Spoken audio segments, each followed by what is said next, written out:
Question number 51 की अगर आप बात करते हो तो है कि how many mole of hydrogen chloride be dissolve in 1 litre aqueous hydrochloric acid solution to change its pH from 3 to 1। देखिए क्वेश्चन क्या है कि एक सोल्यूशन है और एक किसका सोल्यूशन है, तो ये सोल्यूशन है आपका हाइड्रोक्लोरिक एसिड का सोल्यूशन। किसका सोल्यूशन है? हाइड्रोक्लोरिक एसिड का सोल्यूशन। तो हाइड्रोक्लोरिक एसिड का जो सोल्यूशन है, इसकी क्वांटिटी कितनी है भाई? 1 लीटर, है ना। और इस 1 लीटर एक्वस सोल्यूशन में आपका हाइड्रोजन क्लोराइड आपका डिजोल्व है ना। और इसकी कुछ क्या है, अपनी पीएच वैल्यू है। वैसे इसकी पीएच जो वैल्यू है वो कितनी है? 3 है। पीएच वैल्यू कितनी है? 3 है। इसमें हम कितना हाइड्रोजन क्लोराइड और ऐड कर दें ताकि इस सोल्यूशन का जो पीएच हो वह 3 से हो कितना हो जाए? 2 हो जाए। 3 से कितना हो जाए? पीएच वैल्यू 2 हो जाए। इनिशियल पीएच वैल्यू क्या था आपका? 3। और फाइनल पीएच वैल्यू कितनी बता रहा है? 2। इनिशियली बात करते हो तो हाइड्रोजन कंसंट्रेशन क्या होगा आपका? 10⁻³ और फाइनल पीएच हाइड्रोजन आयन की बात करते हो तो फाइनल हाइड्रोजन आयन कितना आपका होगा? 10⁻²। ठीक है, ये बात है। अब देखिए कि हाइड्रोजन आयन के कंसंट्रेशन में कितना चेंजिंग आया। तो हाइड्रोजन आयन के कंसंट्रेशन में चेंजिंग की बात करते हो तो डेल्टा एच आयन यानी हाइड्रोजन आयन के कंसंट्रेशन में कितना चेंजिंग आया। तो हाइड्रोजन आयन के कंसंट्रेशन में आपका कितना चेंजिंग आएगा? 10⁻² माइनस 10⁻³ नहीं, डेल्टा हाइड्रोजन आयन कंसंट्रेशन कितना है?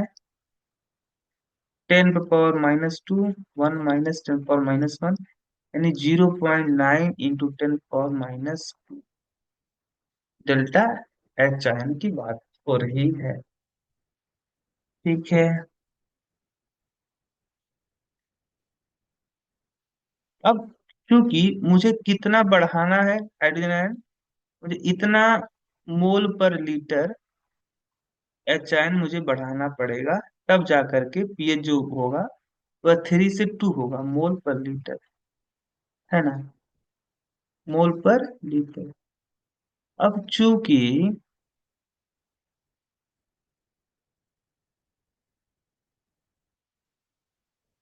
इतना मोल अगर मैं एच आयन ऐड कर दे हूं, अगर मैं इतना मोल एच आयन अगर ऐड कर दूं इनिशियल सोल्यूशन में, तो इस सोल्यूशन का पीएच कितना हो जाएगा? 3 से 2 हो जाएगा। अब इसकी वैल्यू देखिए ना, 9 × 10⁻³ यानी 0.009 मोल एच आयन मुझे क्या करना पड़ेगा? बाहर से ऐड करना पड़ेगा, तब जाके पीएच क्या होगा? 3 से 2 होगा। तो वही पूछ रहा था कितना मोल हाइड्रोजन क्लोराइड। अच्छा, हाइड्रोजन क्लोराइड की बात करते हो तो 1 मोल हाइड्रोजन क्लोराइड डिसोसिएट होने पे 1 मोल एच आयन और 1 मोल क्लोराइड आयन देगा। इतना मोल, इतना मोल हाइड्रोजन आयन बढ़ाने के लिए इतना मोल के मुझे क्या करना पड़ेगा? ऐड करना पड़ेगा। यानी करेक्ट आंसर होगा आपका बी वाला। तो 0.09 मोल आपका जो है ऐड करना पड़ेगा हाइड्रोजन क्लोराइड, तब जा करके जो पीएच वैल्यू होगी वह आपका 3 से कहाँ हो जाएगा? 3 से 2 हो जाएगा।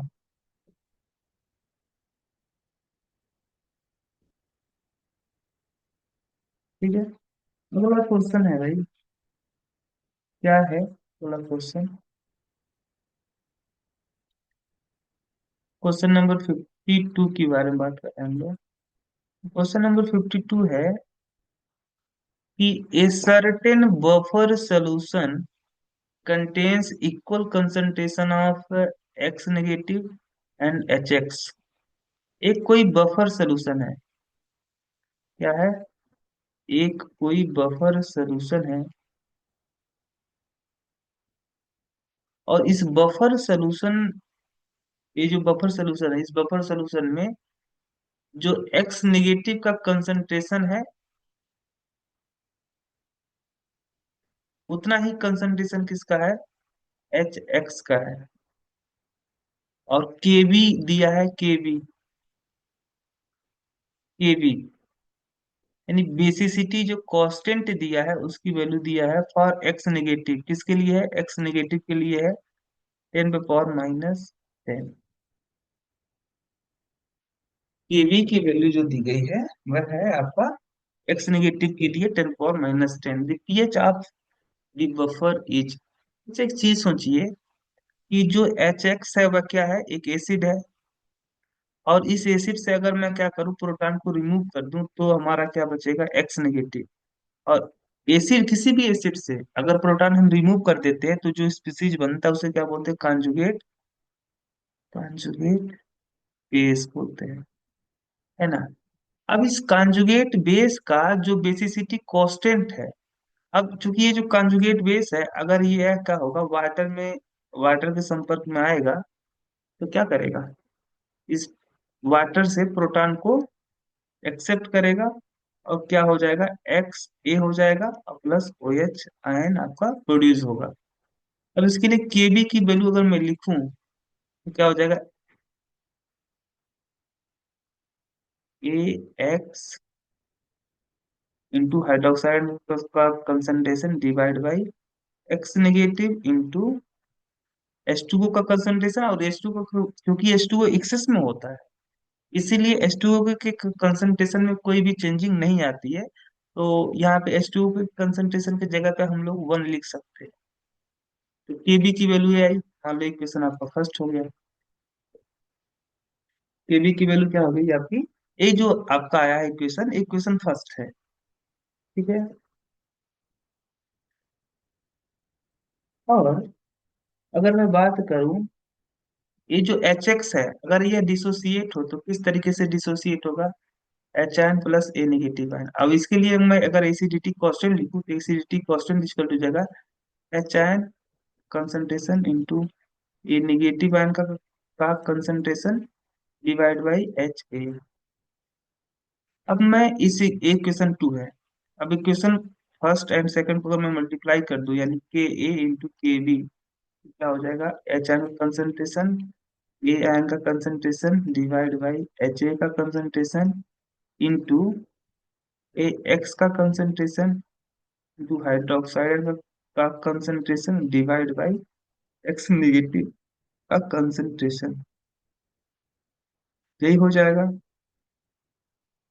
अब यहाँ पे देखिए,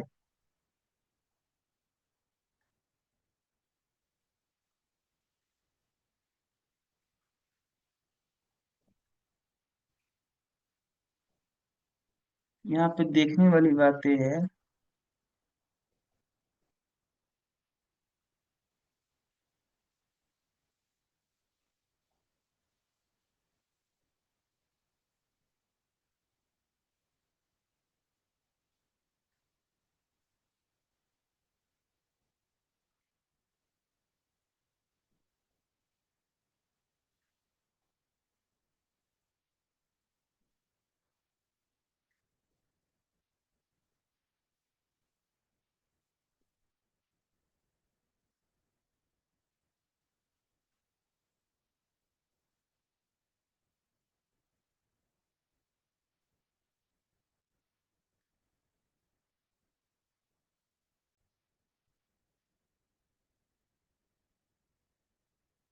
क्वेश्चन नंबर 52 जो था वह आपका, इस क्वेश्चन को मैं दोबारा लगाता हूँ।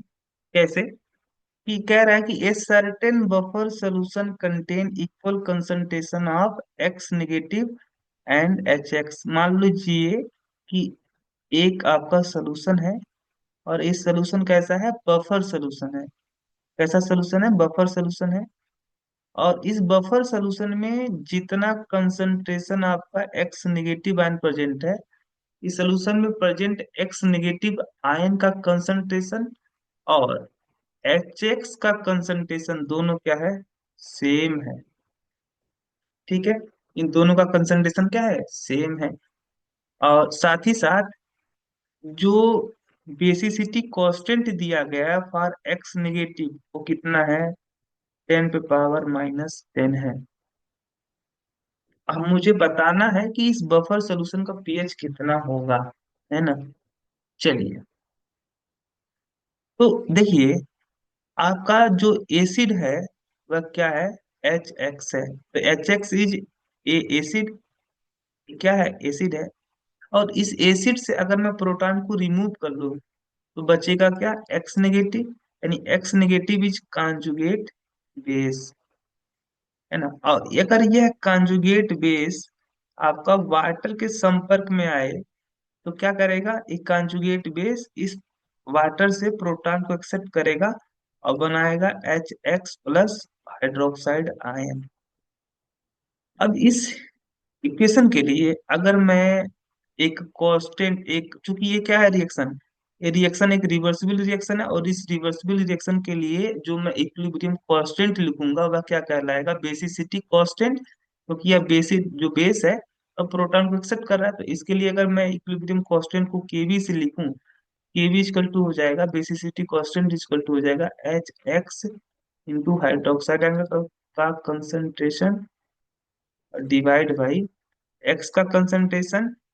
और वाटर का कंसंट्रेशन, चूंकि वाटर एक्सेस में होता है, वाटर का कंसंट्रेशन जब रिएक्शन होता है तो वाटर के कंसंट्रेशन में कोई ज्यादा फर्क नहीं पड़ता, क्योंकि वाटर इज इन एक्सेस। इसीलिए इसके कंसंट्रेशन को हम लोग कांस्टेंट मानते हैं, और वाटर के कंसंट्रेशन के जगह पे हम लोग 1 लिख सकते हैं। एक क्वेश्चन आपका बन गया फर्स्ट। सेम देखो, H जो है जब यह डिसोसिएट होगा तो कैसे डिसोसिएट होगा, एच आयन और प्लस एक्स आयन। तो इसके लिए अगर मैं बेसिस एसिडिटी कांस्टेंट लिखूं तो एच आयन का है, प्रोटॉन का कंसंट्रेशन इंटू एक्स नेगेटिव का कंसंट्रेशन डिवाइड बाई H का कंसंट्रेशन। एक क्वेश्चन सेकंड हो गया, एक क्वेश्चन फर्स्ट हो गया। अब दोनों को अगर मैं मल्टीप्लाई कर दूं क्या हो जाएगा, के बी इंटू के ए इजकल टू क्या हो जाएगा, H इंटू हाइड्रोक्साइड आयन का concentration divide by X negative का कंसंट्रेशन इंटू एच आयन का concentration into X negative ion का कंसंट्रेशन डिवाइड बाई H का कंसंट्रेशन। तो देखो, H से H कट गया, एक्स नेगेटिव से एक्स नेगेटिव कट गया, क्या हो गया, एच आयन का concentration into O H ion का कंसंट्रेशन। और देखो, प्रोटॉन का कंसंट्रेशन इंटू हाइड्रोक्साइड आयन का कंसंट्रेशन इक्वल टू हम लोग क्या बोलते हैं, आयनिक प्रोडक्ट ऑफ वाटर। यानी ये क्या है, के डब्ल्यू है। यानी के ए इंटू के बी इक्वल टू क्या आएगा, के डब्ल्यू, है ना। चलिए, के ए की बात करेंगे तो के डब्ल्यू बाई के बी। के डब्ल्यू की वैल्यू क्या होती है, 10 पावर -14। अब के ए की वैल्यू होती है, के बी की वैल्यू होती है 10 पावर -10 दिया गया है। कि ए की वैल्यू हो जाएगी 10 पावर -4। अब चूंकि देखो, सोल्यूशन में, बफर सोल्यूशन में कौन कौन प्रेजेंट है, एक है H और एक है एक्स नेगेटिव, यानी this is weak acid and this is salt of this acid. यानी वीक एसिड और इस वीक एसिड का साल्ट मिल करके एक बफर सोल्यूशन बना रहे हैं, यानी this is acidic buffer solution. और एसिडिक बफर सोल्यूशन के लिए पीएच वैल्यू क्या होती है, pH equal to p K a plus log concentration of salt divide by concentration of acid. P K a की वैल्यू कितनी है, सॉरी, पी के ए, तो पी के इक्वल टू -log के ए प्लस लॉग साल्ट का concentration, और salt मतलब x negative, और एसिड मतलब H। क्योंकि दिया गया है कि दोनों का कंसंट्रेशन इक्वल है तो एक्स नेगेटिव और H कट जाएगा, क्योंकि दोनों का कंसंट्रेशन इक्वल है। पीएच इक्वल टू आएगा -log के ए। -log के ए की वैल्यू कितनी है, 10⁻⁴ ये वैल्यू आ जाएगी 4, यानी इस सोल्यूशन का पीएच कितना होगा? 4। करेक्ट आंसर होगा ए वाला। Question number 53। अगला क्वेश्चन क्या होगा? क्वेश्चन नंबर 53, 53 है कि neutralisation of ammonium chloride and potassium amide in liquid ammonia involve the reaction. तो अगर अमोनियम क्लोराइड और पोटेशियम एमाइड के बीच में न्यूट्रलाइजेशन रिएक्शन हो, किस मीडियम में? अमोनिया। तो इस न्यूट्रलाइजेशन रिएक्शन में क्या होने वाला है? देखिए, अमोनियम क्लोराइड क्या देगा? अमोनियम आयन देगा। और ये जो साल्ट है ये देगा एमाइड आयन। एमाइड आयन क्या करेगा? प्रोटॉन एक्सेप्ट करेगा किससे? अमोनियम आयन से, और क्या बनाएगा? अमोनिया, है ना? अमोनिया। तो this is neutralisation reaction, sorry, neutralisation reaction. इसमें क्या हो रहा है आपका? Ammonium ion plus amide ion क्या बन रहा है? अमोनिया। करेक्ट आंसर होगा बी वाला। अगला क्वेश्चन है कि solubility of silver chloride in H2O। Silver chloride की सॉल्युबिलिटी इन वाटर कितना है आपका? Solubility of silver chloride in water दिया गया है। अच्छा, सिल्वर क्लोराइड की सॉल्युबिलिटी वाटर में कितना दिया गया है? S1, है ना? और यही सिल्वर क्लोराइड की सॉल्युबिलिटी इन कहाँ पे?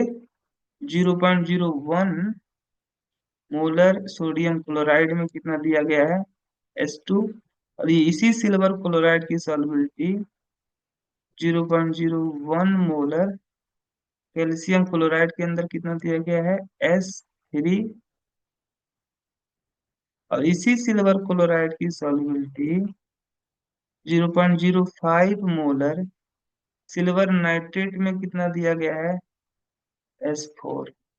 तो बताइए the order of solubility will be. The order of solubility is.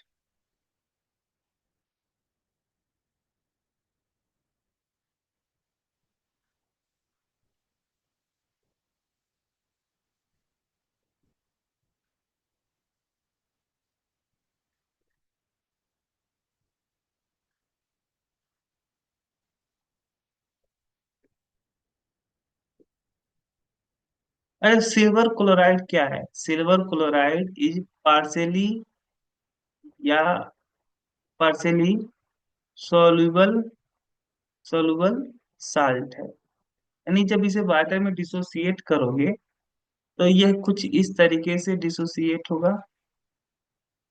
Partially है ना, पार्शियली सॉल्युबल साल्ट है। और साल्ट डिसोसिएट होते हैं अपने ट्रांसिस्टेंट आयन में इस तरीके से, लेकिन पूरी तरीके से डिसोसिएट नहीं होगा क्योंकि पार्शियली सॉल्युबल है ना।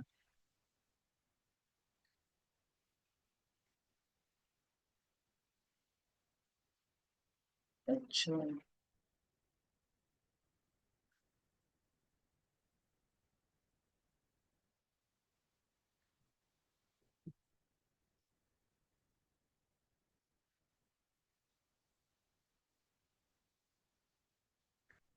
तो जब ये सिल्वर क्लोराइड आपका कहाँ पे प्रेजेंट था? वाटर के अंदर। तब इसकी सॉल्युबिलिटी क्या थी? एस थी।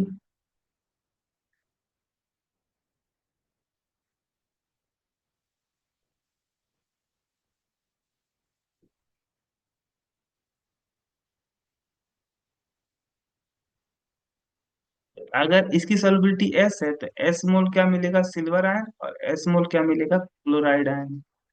के एस पी की वैल्यू क्या हो जाएगी?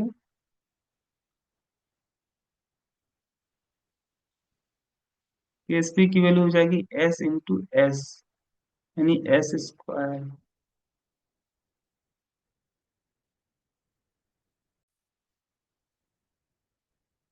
तो जब सिल्वर क्लोराइड आपका डिसोसिएट हो रहा है इस तरीके से, और ये इसका जो डिसोसिएशन है, dissociation of silver chloride is an reversible reaction, है ना। और रिवर्सिबल रिएक्शन के लिए जो आपका इक्विलिब्रियम कांस्टेंट की वैल्यू आती है वह फिक्स होती है, वह चेंज नहीं होती है ना। अब देखो, ये तो पहला सिचुएशन हो गया। अब दूसरे सिचुएशन में आपका जिस सिल्वर क्लोराइड की आप बात कर रहे हो, वह जहां पे डिजोल्व किया जा रहा है उसमें ऑलरेडी क्या प्रेजेंट है, सोडियम क्लोराइड, जिसका कंसंट्रेशन कितना है, 0.01। यानी जब सिल्वर क्लोराइड आपका ऐड किया जाएगा तो जी आपका ये सिल्वर क्लोराइड है, जब ऐड किया जा रहा है जिस सोल्यूशन में, उस सोल्यूशन में ऑलरेडी क्या प्रेजेंट है, सोडियम क्लोराइड, जिसका कंसंट्रेशन है 0.01। यानी इसमें क्लोराइड आयन का कंसंट्रेशन जो ऑलरेडी प्रेजेंट है वह कितना होगा, 0.01, है ना, 0.01 होगा। तो अब देखो, अगर मैं कहूं कि देखो, इसके लिए इक्विलिब्रियम कांस्टेंट की वैल्यू अगर लिखोगे, के सी इक्वल टू क्या होगा, silver ion into chloride ion divide by, अब चूंकि ये सॉलिड है तो सॉलिड की कोई होता नहीं है कंसंट्रेशन। अब अगर क्लोराइड आयन का कंसंट्रेशन बढ़ जाए तो क्या होगा, चूंकि केसी को तो मुझे कांस्टेंट रखना है, तो सिल्वर आयन का कंसंट्रेशन क्या हो जाएगा, कम करना पड़ेगा। कम करने के लिए क्या होगा, रिएक्शन किस डायरेक्शन में मूव करेगा, बैकवर्ड डायरेक्शन में। जिससे क्या होगा कि इसका जो सॉल्युबिलिटी होगा घट जाएगा, है ना। तो हम लोग इसीलिए तो बोलते हैं कि कॉमन आयन इफेक्ट के बारे में। What is common ion effect? The presence of ion, the presence of ion, the presence of common ion due to which solubility of a partially soluble salt decreases are called common ion effect। यानी किसी saturated solution में ऐसा salt add करने पर जिस salt में already आपका एक ऐसा आयन प्रेजेंट हो जो कि पार्शली सॉल्युबल साल्ट में किसी आयन से मैच कर रहा हो, उससे क्या होता है कि सॉल्युबिलिटी प्रोडक्ट क्या होता है, घट जाती है, यानी सॉल्युबिलिटी घट जाती है। तो जितना ज्यादा कॉमन आयन होगा, अब चूंकि सिल्वर क्लोराइड में दो ही आयन है, एक सिल्वर आयन है और एक क्या है, क्लोराइड आयन है। तो अगर हम कुछ ऐसा साल्ट आपका प्रेजेंट है जो कि या तो सिल्वर आयन देता है या तो क्लोराइड आयन देता है, तो उससे क्या होगा कि solubility product of silver chloride घट जाएगा। तो जितना ज्यादा आपका कॉमन आयन प्रेजेंट होगा उतना ज्यादा सॉल्युबिलिटी घटेगी। सबसे ज्यादा आपका क्लोरा, क्योंकि यहाँ पे सारे के सारे जो साल्ट दिए गए हैं ना, चाहे सोडियम क्लोराइड हो, चाहे कैल्शियम क्लोराइड हो, चाहे सिल्वर नाइट्रेट हो, इन सारे के केस में आपका जो कॉमन आयन दिख रहा है वो क्या है, क्लोराइड आयन। कुल सबसे ज्यादा क्लोराइड आयन कहाँ से मिलेगा, सबसे ज्यादा कॉमन आयन मिलेगा आपका 0.05 मोलर सिल्वर नाइट्रेट, क्योंकि इससे मिलेगा आपको 0.05 मोलर सिल्वर आयन, और इससे मिलेगा 0.1 मोलर क्लोराइड आयन, और इससे क्या मिलेगा, 0.01 मोलर, 0.02 मोलर क्लोराइड आयन। सबसे ज्यादा कॉमन आयन कहाँ मिल रहा है, 0.05 मोलर सिल्वर नाइट्रेट से। यानी यहाँ पे सॉल्युबिलिटी सबसे कम होगी, और इसके करस्पॉन्डिंग क्या है, S4 है, यानी S4 की वैल्यू क्या होगी, सबसे कम होगी। और कॉमन आयन कहाँ पे नहीं प्रेजेंट है, वाटर में, यानी S1 की वैल्यू सबसे ज्यादा। उसके बाद देखोगे तो सबसे ज्यादा कॉमन आयन कहाँ पे है, तो कैल्शियम क्लोराइड में, यानी S3 की जो वैल्यू होगी वो S4 के बाद आएगा, और S2 यहाँ पे आएगा, यानी S1 S2 S3 S4। यही सॉल्युबिलिटी प्रोडक्ट का ऑर्डर होगा, यही सॉल्युबिलिटी का ऑर्डर होगा, यही ऑर्डर होगा। तो कॉमन आयन इफेक्ट की वजह से सॉल्युबिलिटी प्रोडक्ट घट जाता है, यानी सॉल्युबिलिटी घट जाती है। तो in a saturated solution if we added a salt which contain a common ion, है ना, then solubility product of partially soluble salt will decreases. That phenomena are called common ion effect.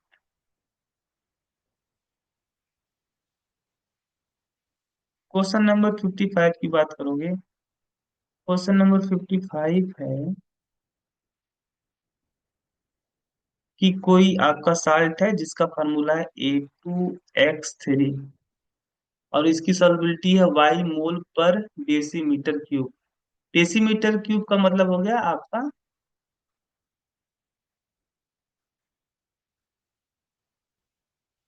Decimetre cube. एक decimetre, एक metre में कितना decimetre होता है? 10 decimetre होता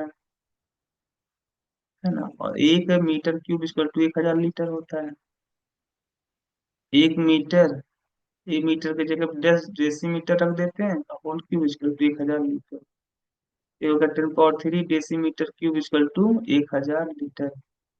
यानी एक decimetre cube equal to 1 litre. हाँ, ये दिया गया है सॉल्युबिलिटी। इस साल्ट का सॉल्युबिलिटी जो है वो है वाई मोल पर लीटर।